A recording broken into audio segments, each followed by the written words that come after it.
People love snakes. They don't know they do, but they do. They love snakes. And at zoos around the world, studies have shown that, that the snake house, the reptile house, the herpetarium, is the #1 most attended feature at any zoo. We've got the gorillas and the rhinoceri, and we got these other things, but people go to see the snakes. I mean, it's the reptile house, but they call it the snake house. And they go there because they like to see snakes from behind the relative safety of glass, right? And they go there and they're just amazed. It's a love-hate relationship. We love them, but we hate them. We're afraid of them, but we're drawn to them at the same time. And to a 10 to 20,000 years ago, to a cave dweller, I'm sure a snake was a pretty amazing thing.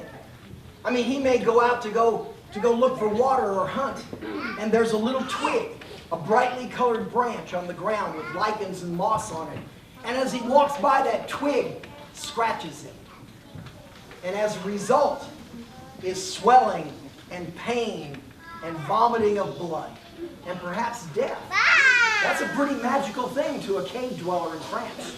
So I think many of these feelings we have about snakes have come down through the years.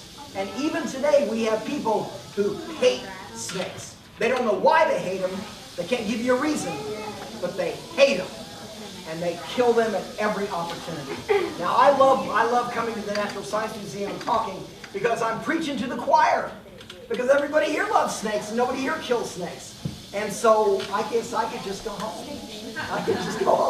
So, well, Mississippi is blessed with snakes. Mississippi has 56 different kinds of snakes.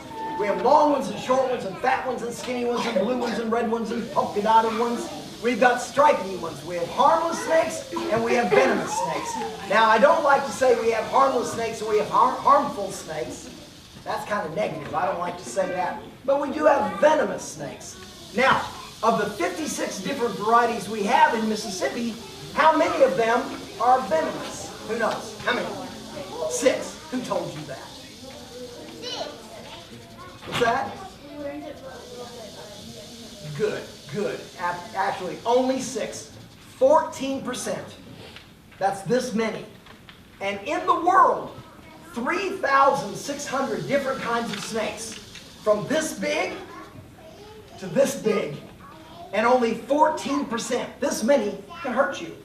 And yet we tend to judge all snakes on our perception of this many, of that many. And that's really not fair, is it? So Mississippi being a long state, north to south, we have Appalachian Mountains and we have seashores on the Gulf of Mexico. And we have the Mississippi Delta and the longleaf pine belt of Hattiesburg and southward. We have many different habitats because we're a very long state. So we have many different kinds of wildlife, many different kinds of snakes for sure. So I'm just going to talk for just a minute here about a little bit about what a snake is, a little bit about maybe attitudes.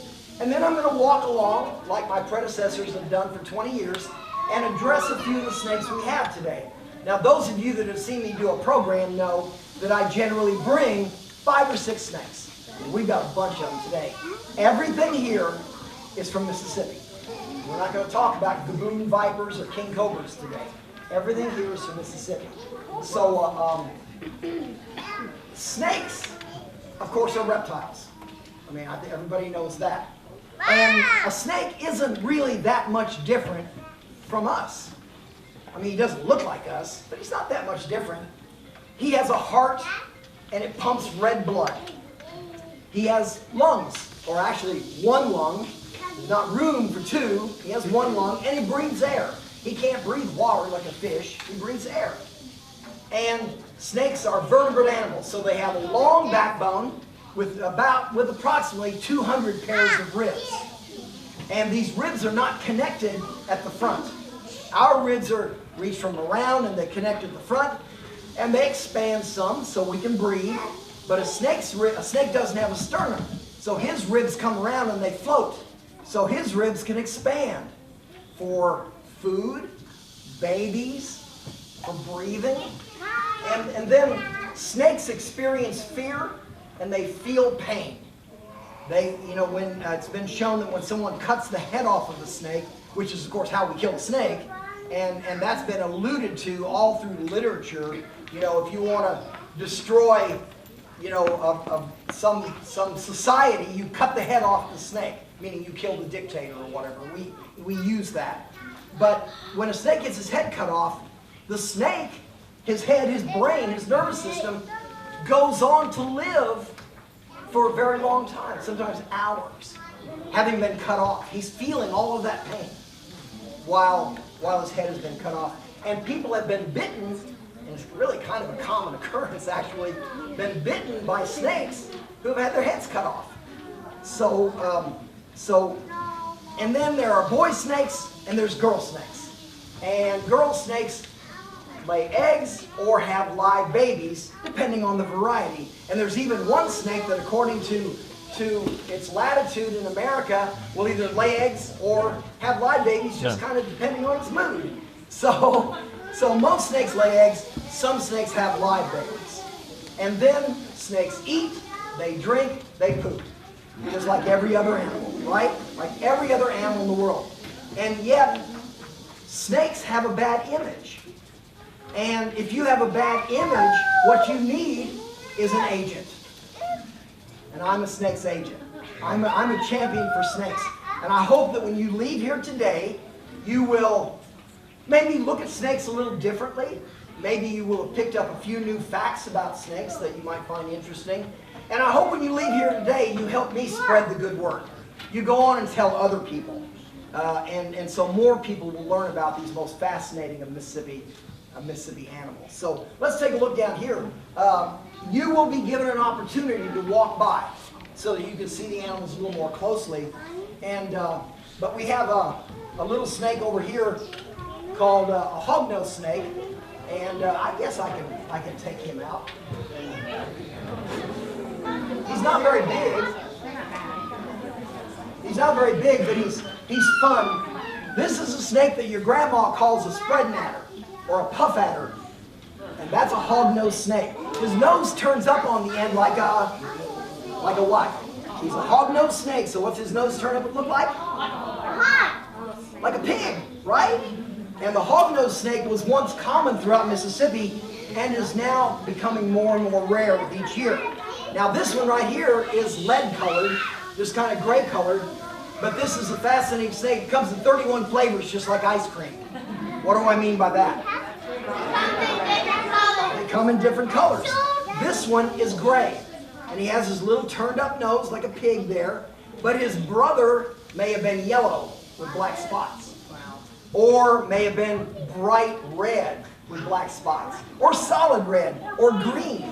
They come in more different colors than any other snake variety in America. So the hognose snake, that's really the only difference. They just come in different colors. So the hognose snake has the little turned up nose for digging up his favorite food, toads. Everybody says, oh, I love little hognose snakes. I'd like one for a pet. Well, they're kind of hard to keep for pets if you don't have a steady supply of toads. Generally, they will not eat a frog. They eat toads. And so I guess something has to eat a toad, right? Well, hognose snakes are the predator that eats toads. Now, the reason he gets these other colorful names, puff adder, spread natter, is because when an enemy, a potential predator, encounters a hognose snake, he goes into a wonderful routine. He spreads his neck. He won't do this because he's become tame. He spreads his neck wide like a cobra. He stands up with his hood extended, and beautiful bright colors are revealed between the scales when he spreads his neck. He hisses, he opens his mouth, and he strikes. But he does not bite. He bumps you with his nose. Hognose snakes do not bite people. Now I couldn't say that a king snake never bites a person. Because if you pick up a king snake, he doesn't know you love him. He thinks you're going to eat him. So he's going to bite. But a hognose snake doesn't bite.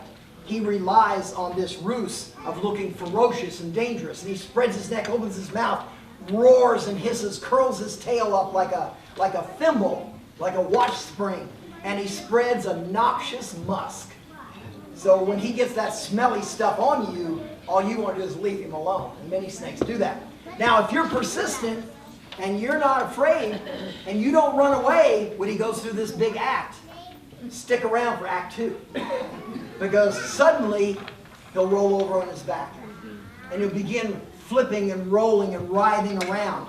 And his mouth will come open and his tongue will hang out. And his eyeballs will roll in his head.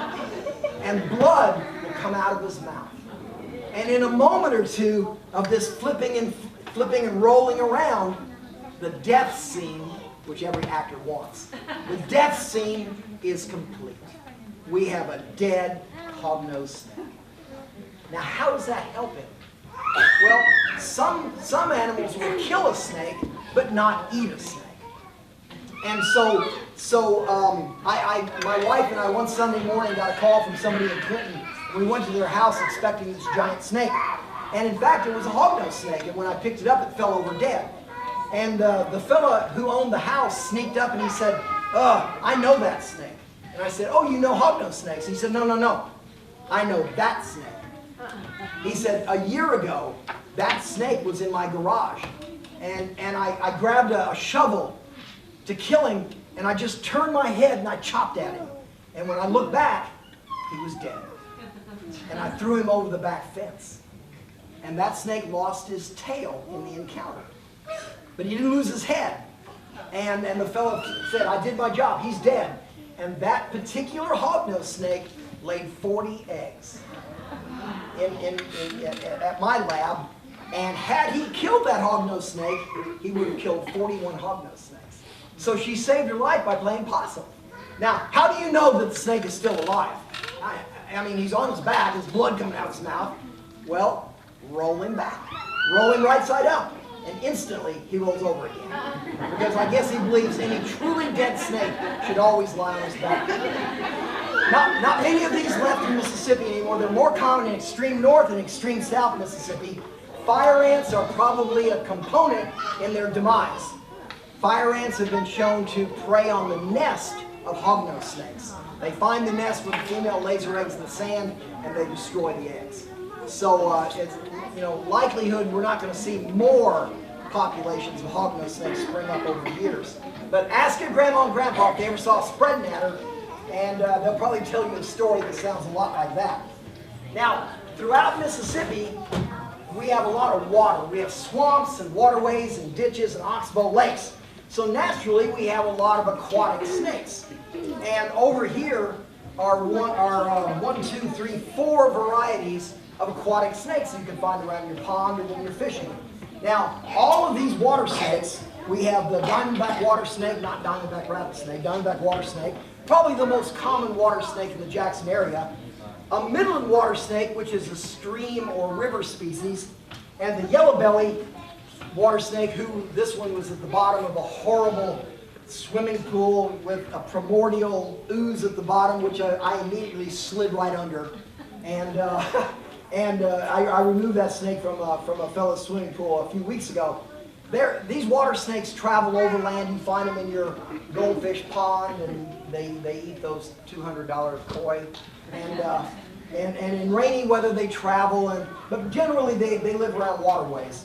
They feed on fish and frogs and other things like that. Unfortunately, people often mistake our aquatic water snakes for the cottonmouth, the genuinely venomous aquatic snake that we have throughout the state. They're fat, they have big heads, they're usually dark colored, and to most people, any snake around the water is a cottonmouth. And really, that's not the case.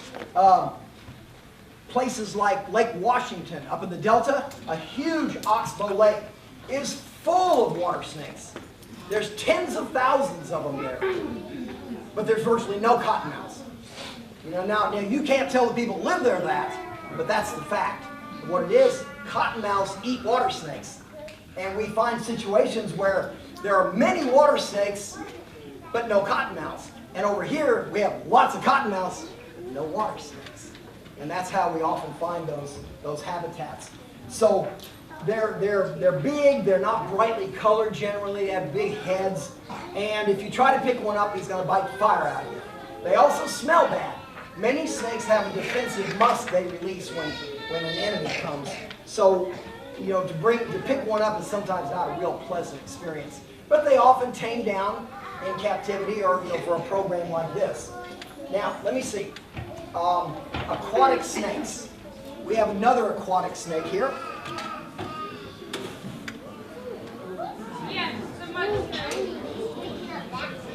You know, when I caught my first snake 60 years ago when I was 4 years old, I didn't know that snakes did cool things. I didn't know that they helped people. I just thought they were pretty. And they are. And snakes are elegant and graceful. And they often have the colors of jungle birds and tropical fish. And no snake is aggressive. We throw that term around a lot, aggressive. And it's a mistake. We don't, you know, but no snake attacks human beings, and no snake chases people. So you can't call a snake aggressive. But some are highly defensive, for sure. And here's a snake right here that is common throughout the state, but we often don't see them because they're very secretive in their habits.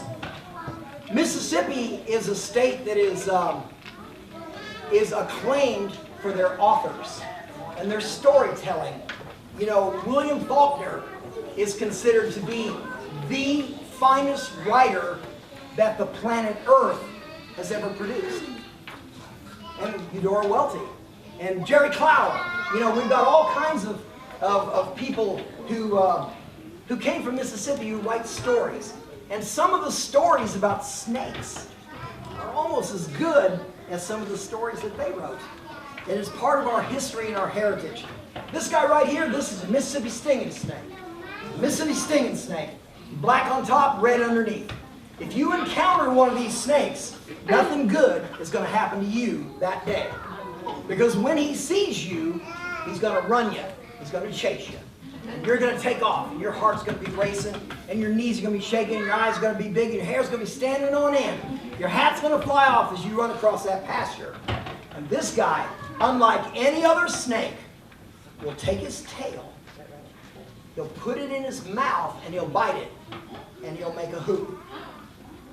And he'll get up and he'll begin to roll. He'll roll like a bicycle wheel with his tail in his mouth. And you're running, and here he comes. Faster and faster and faster. And you jump over the creek and he rolls right across. And you jump the fence and he bounces right over. And he chases you through the sticker bushes where you lose a shoe and rip your pants. And then as you're running down the road, he's gaining speed faster and faster. And when he reaches the proper speed, he's going so fast, he lets go of his tail, it flings him open, he flies through the air like an arrow, tail first. And as you're running, you're almost there, and suddenly, pow! Oh no! And he pulls his tail out because his work is through. And you have been stung by a Mississippi stinging snake. Black on top, red. You believe that? She's not sure. Do you believe that? Nah, of course not. This is a snake with a colorful story and a colorful hide, but his real name isn't very colorful. He's a mud snake. He's a mud snake. And the mud snake, when he's hanging around minding his own business, might look like a black-colored snake. But when an enemy approaches, he hides his head to protect it, and he raises his tail, and he waves his tail in the air. And when he does, what color do we see? Red. And in nature, what does red mean? Danger. And this is the way that he scares his enemies away. Now that's probably where people got the idea that, that's probably where people got the idea that he had some sort of green poison, and that if that poison stung you, the poison would go through your system and turn your face green, and you'd run a fever and your hair would fall out. And they say no doctor can help you, and no preacher can save you. There's nothing left for you at that time but the singing and the digging. And that, I think that's probably where they got, he's never done that before. and I think that's where they got the idea that, are you getting warm? Is my face turning green? Is my hair falling out? Oh no! Oh no! So stories about snakes in Mississippi, tall tales. You know, we never want to say, well, that's dumb, that's a story, you always talk like that. We don't want to make fun of people who tell these stories, because if you look closely, Grandpa may have a twinkle in his eye while he's telling you the tale of the Mississippi stinging snake. So there we go. So just one more story that we need to preserve. We want to keep these things around. These are good things that we want to share with our children. So a beautiful mud snake. By the way, this is not a big mud snake. People are always amazed by big snakes. These get big. I've seen females that could eat this one easily. But this is in fact a female mud snake, and let me point out, the only snake in Mississippi who takes care of her eggs. She makes a nest, she curls around them, stays with them for 60 days while she incubates those eggs. A beautiful Mississippi western mud snake, and another of our aquatic varieties. Now, we have a lot of little tiny snakes in Mississippi. There's a little bitty one right there. And a lot of people will know this snake because they're very common in Jackson. During the Great Flood, years ago, many of these snakes were brought to the museum and to the Jackson Zoo. They thought that they were baby water moccasins. Well, when the flood came, these guys came up out of water meters and under flagstone and landscape timbers, and often people call these ground rattlers. Ground rattlers, I guess, as opposed to tree rattlers. But ground rattlers. And this is a full-grown rough earth snake. An earth snake. We have two kinds in Mississippi. This is the rough one. And this is as big as they get right here. Can you imagine how big our babies are? They're almost microscopic. But you find them in your yard this time in the springtime. The rest of the year you don't see them much because as the year gets warmer they go down. But these eat insects and caterpillars, but mostly they eat slugs and earthworms. And out around the garden they're a good thing to have. But when mom's doing the weeding and she pulls back some monkey grass and there's a worm there, and suddenly she realizes it's not a worm, well, sometimes, you know, she gets a little excited. But these are everywhere. This is probably the most common snake in Hinds and Madison County. I mean, far more than any other kind of snake. All the others put together. But he's so tiny, we don't see him every day for sure. So big snakes, tiny snakes, all kinds of snakes. Garter snakes and ribbon snakes belong to the same genus. These long, slender snakes with stripes. If I open this up, it'll be like that can of peanuts that the clown did. These things are going to be everywhere in the audience, and I won't be welcome to the museum anymore. They're very quick and high-strung. We have two varieties when you come through. The beautiful turquoise-colored one is a western ribbon snake from the Mississippi Delta. When you're walking the trails here at the museum, you will see the tan-colored ribbon snake. And as far as speed goes, we've got some big snakes in Mississippi that are pretty quick. But these are probably certainly among the fastest of all snakes in Mississippi. They're very common. They're related to garter snakes. We don't have a garter snake today. They eat frogs and tiny minnows and earthworms and things like that. Every child's dream, the little green snake, green grass snake. Now, we don't see these as much as we used to, do we? We remember finding when we were children the little green grass snakes that live in the trellis and out in the garden. And one of the reasons we don't see them is because of pesticides. These are insect eaters. And the best thing to have around those tomato plants with those big tomato caterpillar worms are green grass snakes. But because we dump so many chemicals on the fields in the delta, in our forests, many of those insects that these guys eat harbor those insecticides, those pesticides. So insect-eating snakes, you know, are having a bit of a hard time. I got 3 of them here. I had friends. I didn't catch any of these. I had friends go out and over since about February, we garnered up 3 of them. And I put them together just because it's kind of fun to have 3 green snakes in a cage. But the only snake I tell children in Mississippi they have permission to pick up is a green snake. Because no other snake anywhere looks like him. And we all know blue-green grass snake is completely harmless. The red milk snake is one of a couple of snakes in Mississippi that have bright colors of red and black and yellow, or red and black and white. The coral snake, which lives in South Mississippi, is a potentially deadly snake. It is not particularly dangerous, but it's potentially deadly should one bite you. And in Mississippi, we have several snakes that mimic the potentially dangerous one. So animals that see the red and yellow on a coral snake, a venomous snake, will often leave the mimics alone because they can't tell the difference. And this is a red milk snake that comes from the Mississippi Delta. We have milk snakes and various kinds of king snakes in this area that are red, black, and yellow. Very beautiful, and they have that color to protect themselves. Unfortunately, it doesn't work with people. We're so different.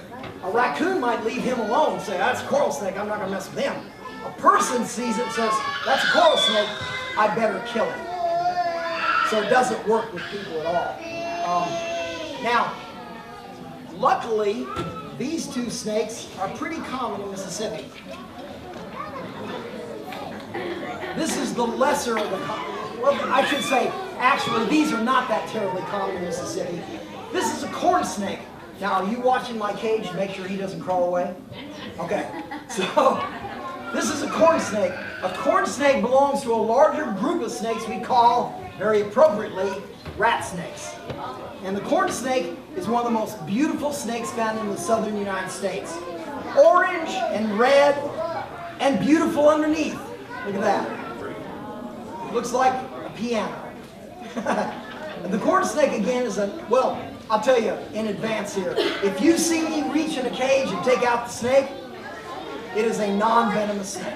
Okay? So it's a perfectly harmless snake, and they're actually very, very prevalent in the pet industry. There's many different designer varieties of corn snakes, but this is what they look like in the woods. Unfortunately, people kill corn snakes because corn snakes have red heads. What snake in Mississippi do we refer to when we say red head? Copperhead. Unfortunately, copperheads in Mississippi don't have copper heads. They do in New England, where the Pilgrims saw them, but in Mississippi they don't have red heads, so that kind of adds insult to injury. But people who don't know how to tell a venomous snake will often kill a copperhead, thinking they're doing, kill a corn snake, thinking they're doing a good deed. He likes to live in agricultural areas where he kills rats and mice.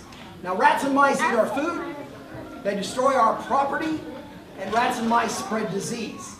Snakes are predators on rats and mice, and in fact, they are the #1 predator.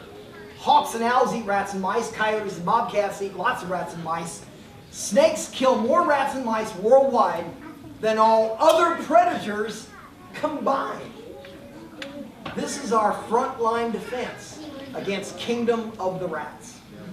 And yet people, even in the year 2017, still kill snakes. So that's your job, remember, when you leave here, to spread the good word.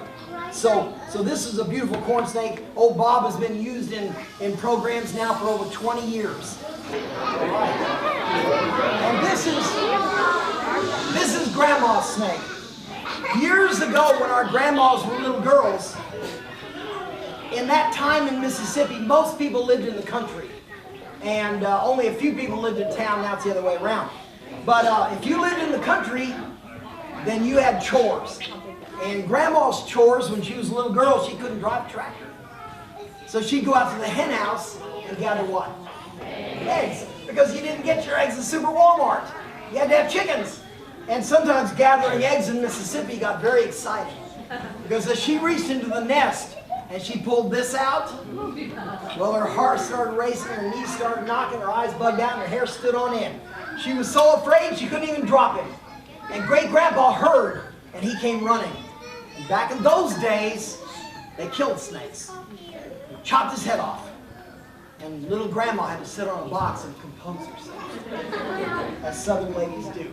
So the snake, as Grandpa picked up the snake, to see how big it was, he noticed something. He noticed bump, bump, bump. What were those? Eggs. And he swallowed the eggs whole without breaking them. Now, snakes do eat their food whole, and they digest the entire thing. So they get all their multivitamins and everything by just eating one whole animal. And they can open their mouths very widely. This snake right here can eat a rabbit. He's capable of eating a cottontail rabbit. But his favorite food are rats, for sure. He will occasionally rob a nest. He'll get into a bird nest and hurt our feelings. But nowadays, people don't worry themselves too much about these snakes getting into chicken houses and things like that. Well, if you get a book on snakes, the guy that wrote the book will tell you this is a rat snake. But you know what I found out? That guy that wrote that book, he didn't grow up in Mississippi, did he? It's what his grandma called a snake in Mississippi. It's a chicken snake, of course. Everybody knows that. So they're the one snake that enters houses. When I get called somewhere there's a snake in my house, it's a chicken snake. It just always is. And they're tremendous climbers. They can go up the side of a pine tree as well as going across the ground. No problem. And we have a rare and endangered bird in Mississippi, the red cockaded woodpecker. And the red cockaded woodpecker drills a hole in the tree, and she goes in there and she has her eggs. And then she goes out and she's looking for bugs and things to feed her babies. She comes back and there's a rat snake in the hole with a big smile on his face. So she figured out that if she would come out of that hole, walk down the side of the tree and drill holes all the way around the pine tree, what comes out of those holes? Sap. Sticky, oozing pitch. And the rat snake going up the tree encounters that sticky barrier, and he can't go any further. And he can't get into the hole. Isn't nature wonderful? Mama woodpecker figured out how to keep rat snakes out of her nest. Now, if she's a young and inexperienced mother, she may not keep those holes open. She may not maintain those holes, and that may cause for a little bit of a surprise, because when those holes dry up, there's nothing to keep them out. And it hurts our feelings when they get bluebird boxes, but it's a natural course of events. It's a perfectly normal thing for them to do. We need to understand that. So, all right. Now, I really shouldn't attempt to go over every single animal here. But we have this guy. It's very special. Black on the front, white on the tail. Look at that. And this is a coach whip. A coach whip. He looks like a bullwhip. Black at the front, braided, plaited scales on the tail. And the idea is that this snake will chase you and catch you and whoop you to death. And I've seen people's eyes get that big. And they say that the only way you can escape a coach whip attack is to close your eyes and get real quiet and play dead. And if the coach whip snake thinks you're dead, then he'll go away. And you can jump up and run in the house, right? Wrong. Because the coach whip snake is too wise. He knows that if a kid's playing possum, he can tell. He takes his tail. He sticks it up your nose. Oh no! He sticks it up your nose and he tickles your nose. And when you start laughing and sneezing, well, what does he do? Well, he whoops you some more, of course. That's what they say. In fact, the coach whip is a very fast snake. His top speed is about 7 miles an hour. That may not sound fast, but they're very alert. They periscope. They stand up and they look around. And they see their surroundings. They look for predators and food. And they're very, very fast. They don't chase people. I wish they did. I'm going to break a hip someday trying to catch a coach whip. So I'd rather they come to me. But this is a very long snake. This one here is probably about 6 feet or so, maybe a little shy. I did find one down in near Lumberton, Mississippi, that came in second to a log truck. And it made it easy to measure. And I measured him with one of those things, what do they call them? A tape measure. And I measured him, and he was exactly 9 feet long. So that's a big snake. Wasn't big around, but he was built for speed. So coach whips, you don't see them. They're still abundant in DeSoto National Forest, and they're still abundant on Camp Shelby. They are reliant on fire. They require fire. And in the old days, your grandpas burned the woods.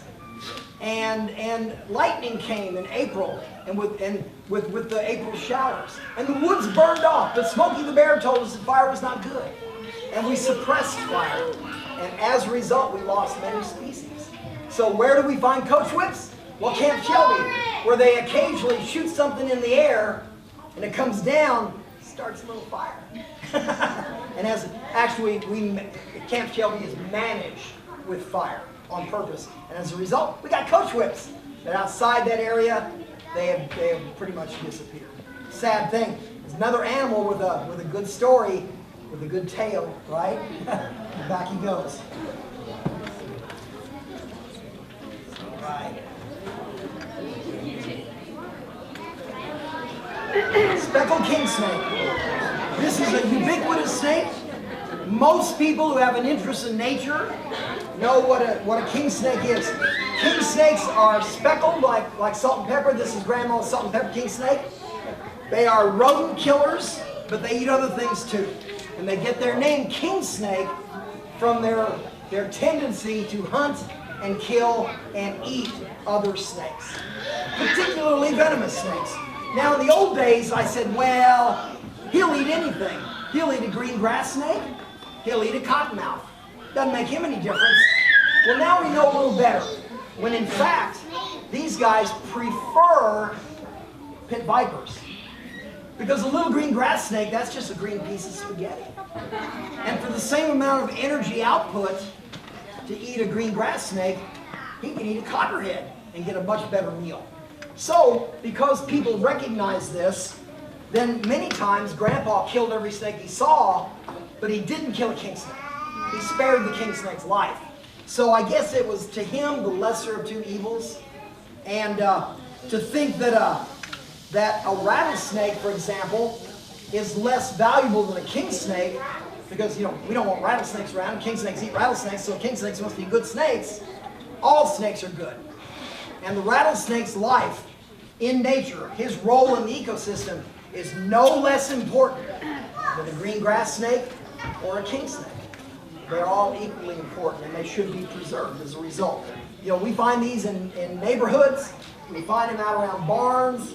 And luckily, the king snake is still abundant in Mississippi, while they have declined in other parts of the southeast. Okay, very quickly. The venomous snakes in Mississippi, this is what we handle them with. This isn't Discovery Channel or Animal Planet or the Unhistory Channel. So, what I brought in today were 5 of our 6 venomous snakes. The little guy right here, pygmy rattlesnake, has the most common name of ground rattler. Remember we called the little earth snake a ground rattler? He's not. But the other common name of the pygmy rattlesnake is ground rattler. This is a fairly good size one. It's not a giant. The record is probably 30 inches, but most of them are about this big. Contrary to popular belief, they do indeed have rattles. People say they don't have them, but they do. And they sound like a fly against a windowsill. So they almost don't even work, but they do have rattles. They are dependent upon fire. We find them in areas that are managed by fire in Mississippi, and outside those areas we don't find them. So they've disappeared. Not a deadly snake, but he will ruin your day. Okay? If you get into him and you mess with him. The copperhead is the most common venomous snake in Mississippi. He's found everywhere. He's found here at the Natural Science Museum. Nobody's been bitten by one, and yet they find him all the time here. I find him in my yard, and I don't do anything to him. I leave him right where I find him. I like having them around because I understand venomous snakes. Last year in the state of Mississippi, 200 people were bitten. Nobody died. And we hear about it. We hear about snake bite fatalities all the time in Mississippi. Uncle Bob died of a snake bite. No, he didn't. We even track down obituaries. Obituaries that are printed in the paper. Billy Bob Jones died last Monday from a timber rattlesnake bite, services Monday. No, when we investigate it, he didn't get bit by a snake. Why do people do this? I don't know. I don't know. But we cannot find any person who's ever died of snake bite in the last 75 to 90 years in Mississippi. We've had some close calls, but everybody made it. The copperhead is considered a non-lethal snake. Nobody's ever died from the bite of a copperhead in the world that we know of. It's extremely painful. It can be debilitating. You can maybe even lose a finger. And anti-venom is usually not required for copperhead bites. But when it is given, anti-venom is incredibly expensive. Very, very, I mean, I can tell you, but I'm not even going to get into it. Receiving a snake bite and then receiving anti-venom therapy can cause bankruptcy, the loss of a vehicle, loss of a home, loss of a marriage through stress. We're talking about something that is incredibly expensive and life-changing. You might think, well, the snake won't kill me, but maybe the treatment will. Point being, just don't get bit. How do you get bit? 200 people bitten last year in Mississippi. 15 of them were walking through the woods and they sat on or touched or kicked a snake and it scared it and it bit them. 185 of those people, the others, they got bit while attempting to kill a snake. Attempting to kill a snake. 85 to 90% in any given year in the United States of America, 85 to 90% of all snake bites happen during a deliberate attempt to kill or otherwise pick up a known venomous snake. Who's on Facebook? People pick up a snake and they go, I found the snake in my yard. What kind is it? Makes me not so proud to be on Facebook. So leave them alone. Take 2 steps back, walk away. No snake in America can harm you at 2 paces. And they're not going to attack. They're not going to attack. I've stepped on them. I've knelt down and put my knee on them. I've put my hand on them. I've picked them up with pine straw, and I was not bitten in the process. And so copperhead there, common snake throughout Mississippi. Some of you may have come for a noon lecture back in April. We talked about eastern diamondback rattlesnakes. The eastern diamondback is the biggest rattlesnake in the world. They get in excess of 7 feet. Larger stories are simply stories. Pictures of people holding dead rattlesnakes on the end of sticks. They're holding them out toward the camera. My wife's 3rd graders know something called about perception of distance. You know, knowing that things that are closer look bigger. And they hold them out like this and they say, killed this here rattlesnake and he's 9.5 feet long and he weighs 119 pounds. I dare anybody in this room to take this stick, put a 100-pound bag of cement on it and hold it out to the camera. So when you see these giant dead rattlesnakes on Facebook, that's exactly what they're just fake. They're just fake. They're 3-footers, 4-footers. And stories of giant rattlesnakes, you know, are just stories. But the eastern diamondback is disappearing. It is an animal that was characteristic of the longleaf pine forest of South Mississippi, and they're on decline. They are now a species of concern and a species that may soon become protected by federal law. U.S. Fish and Wildlife has put this animal up as a species that needs to be protected. So we won't be seeing those pictures on Facebook anymore. It is a potentially deadly snake, but in fact, leave them alone and they're not going to bother you. Studies have been shown using a renewable resource. It's called graduate students. We take graduate students and we send them out to kick rattlesnakes around and step on rattlesnakes and stuff and see what they'll do. And what they found out is they don't do anything. And they almost never even rattle. Now, we give them snake-proof boots. Okay? We give them snake-proof boots because we might want to use these graduate students for something else someday. So, but what we find is a rattlesnake who rattles, a rattlesnake who strikes at you, very quickly becomes a dead rattlesnake. So most rattlesnakes stay quiet and still. I've encountered over 2,000 in my lifetime, and of those 2,000, 16 have rattled before I saw them. So, you know, if you were hearing a rattlesnake rattle here a while ago, you may never hear that in your lifetime. The other rattlesnake is another rattlesnake that's disappearing, but is not quite in so much danger, and this is the timber or canebrake rattlesnake. He's found all over the state basically, but they're on the decline too. Habitat destruction, one-on-one persecution, one man, one snake, one dead rattlesnake. Or sometimes one man, one snake, one dead rattlesnake, one guy in hospital. So I've seen and dealt with some of the rarest snakes on the planet. Yet when I'm out and I encounter a rattlesnake, that's a good death. That's a good day for me, for sure. And my wife loves them. My wife loves them too. And then we have this guy here. Nobody loves a cottonmouth. He's the most misunderstood, hated, and feared snake in America, when in fact, his reputation is greatly exaggerated. Cottonmouths do bite a major number of people in Mississippi, because every year people see them and they try to kill them. Fishermen see them, they try to kill them. People live around lakes and creeks encounter them, they try to kill them. They say they're ugly. His mama doesn't think he's ugly. I don't think he's ugly. He's not brightly colored, but he's not ugly. People say he's aggressive. No such thing as aggressive snake. We don't use those words together. People say that he stinks. Yeah, if you hit him with a hickory stick, he stinks. He does. Protected musk.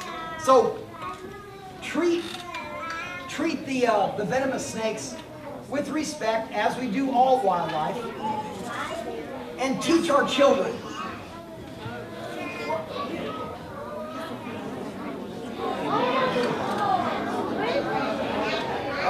You want to give me a hand?